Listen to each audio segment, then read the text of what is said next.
Did you know that people who travel solo report significantly higher levels of problem-solving confidence compared to people who mostly just travel in groups? There is actual research that concludes that handling uncertainty alone literally rewires your brain to trust yourself more.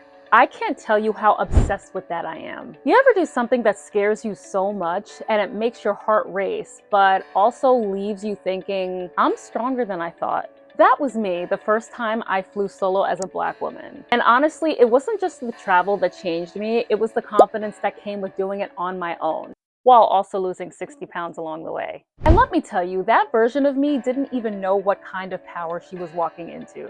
Hey y'all, I'm Vanessa Vasile, and if you're new here, my channel is all about helping people figure out how to travel, how to stay healthy, and how to just feel good in their own skin while doing it. Please excuse my scrubs, I just got home from work and I didn't feel like changing. I'm talking about the kind of confidence that sneaks up on you, even when nobody's watching. The kind of confidence that the gym can't give you, even after hundreds of workouts. And yes, I lost a lot of weight while traveling, but the story I want to share today is way bigger than that.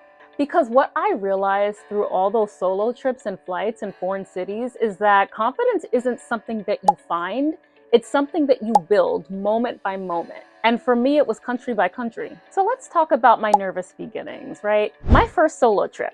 First time getting on a plane and out of the country. I was nervous as hell, like heart racing, deep breathing, double checking my bags nervous. So growing up, I didn't see or experience any women who looked like me just booking flights alone and figuring it out. My brain immediately jumps to the worst case scenarios, right? Safety issues? Yep. Will I feel out of place? Yup. Am I gonna get a bunch of hair questions? Yup.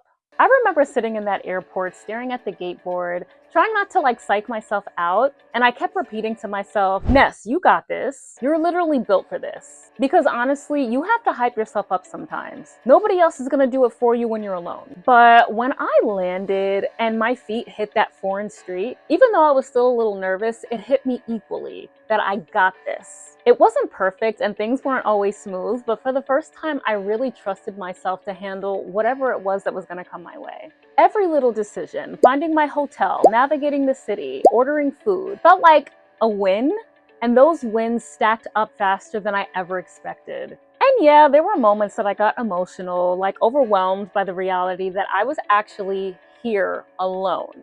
But emotional in a good way, not a fear-driven way. Emotional like, wow, I actually did this.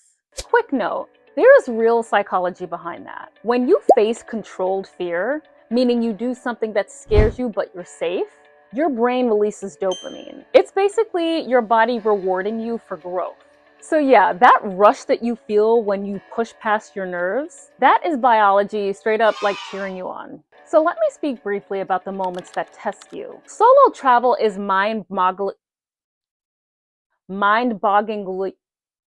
Solo travel is amazing, but it's also very humbling. You learn very quickly that nothing will go exactly as you planned. I'm talking about missed trains, lost directions, figuring out menus in another language. All of it tests you. But it also builds a kind of calm confidence that you don't get in a gym or in front of a mirror. Every time I figured out something new on my own, it wasn't just a small win. It was training my mind for achieving the highest level of confidence that I could have.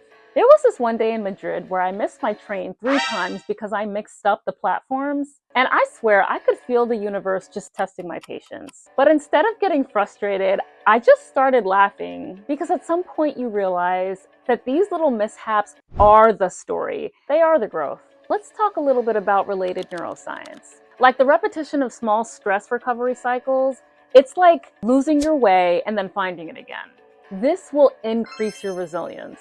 It's basically brain strength training. So every wrong turn is a rep, and every oops, I did it again is your confidence muscle getting stronger. I hope I explained that in a way that made sense to you. Traveling can 100% change the relationship that you have with your own body. And now, yes, the body story, because you know people ask. I spent years thinking that confidence would come when I hit a certain weight. I'm in my mid-30s now. Like, that's a lot of years. Traveling solo shifted that. My body carried me through airports, up mountains, through city streets, and insane, unpredictable weather. It endured, it adapted, it never complained. Wait. Okay, maybe it complained a little bit, but only in the form of like a little soreness, not confidence. And that is real power. I remember standing at the Cliffs of Moher in Ireland, and I was watching the waves crash below while the wind blew like crazy. My hair was all over the place, and I felt completely alive. I hiked miles that day, including the cobblestone streets, and I just stood there thinking, my body brought me here. And in that moment, I felt more confident than I ever did on any treadmill or after any gym workout. Here's another little educational insert. Did you know that walking or hiking outdoors for long stretches can release more endorphins and reduce cortisol faster than many just as strenuous indoor workouts? It's called green exercise, and solo travel very often puts you right in the middle of it. And that connection with nature, even just being near the ocean or trees, triggers something called soft fascination, where your mind relaxes while it stays alert. This is one of the reasons why travel clears your head so well. It's because you're literally reprogramming stress into peace. Traveling solo as a person of color is layered.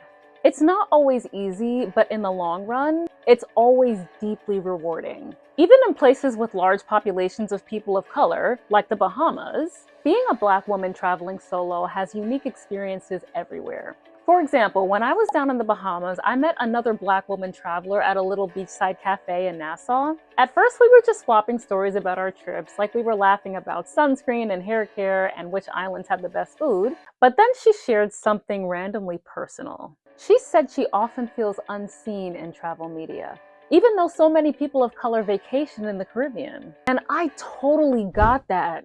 That connection, that instant understanding, it reminded me that representation matters everywhere, not just at home. Fun fact, the Bahamas has one of the highest percentages of Afro-descendant populations in the Americas, which is around 90%.